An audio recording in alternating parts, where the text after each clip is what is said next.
Bonjour à tous. Dans cette vidéo, nous allons vous expliquer la structure générale du plan comptable et vous décrire l'utilisation du fichier. Avant de commencer à vous décrire le fichier en lui-même, il est nécessaire que vous compreniez la structure générale du plan comptable.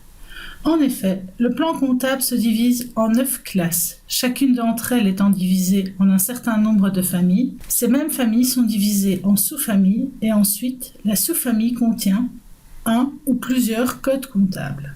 Vous pourrez retrouver cette structure dans le premier onglet du fichier Description standard. En effet, la classe 1, nommée Actifs circulants, comporte les familles 10, Caisses et banques, 11, Actifs financiers, 12 autres créances, 13 avances et paiements anticipés, etc. Ensuite, la famille 13 est divisée en plusieurs sous-familles. La sous-famille 130, avance interne, la sous-famille 131, avance au tiers, la sous-famille 132, avance au personnel, et la sous-famille 133, paiement anticipé.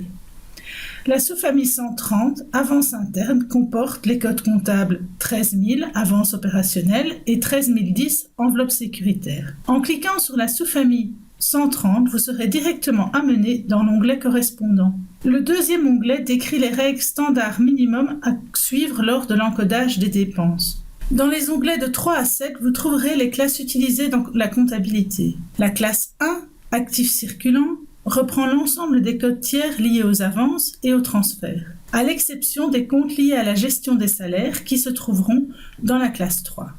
La classe 2, actifs immobilisés, dans cette classe, un seul code comptable sera utilisé, le compte 24 000, garantie et dépôt de plus d'1 an. La classe 3, passif court terme, ne sera utilisée que pour la gestion des salaires du personnel local. La classe 6, dépenses, est divisée en plusieurs familles, dont 6 seront utilisées. La famille 60, achat d'articles médicaux, la famille 61, achat d'articles non médicaux, la famille 63, services sous-contractés, la famille 64, transport, la famille 65, coûts généraux et de fonctionnement, la famille 66, coûts du staff, la famille 67, autres coûts d'opération. Et la dernière classe est la classe 7, dans laquelle nous n'utiliserons que la sous-famille 71.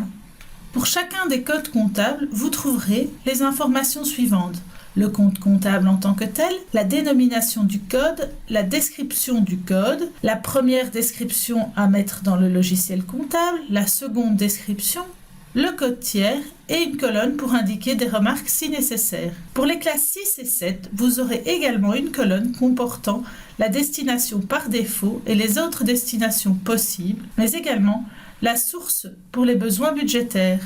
Merci de votre attention et à bientôt.